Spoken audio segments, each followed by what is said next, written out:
మరి వారు రాజకీయంగా కూడా సర్పంచ్గా చాలా సంవత్సరాలు చేసిండ్రు రామచంద్ర గారు.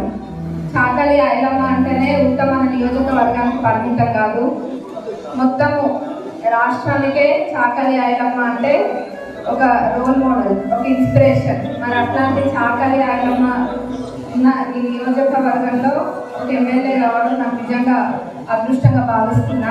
చాకలి ఐలమ్మ గారి మనవడు అకస్మాత్తుగా మరణించడం అనేది బాధాకరం. వారి ఆత్మకి శాంతి చేకూరాలని మనసారా కోరుకుంటున్నా.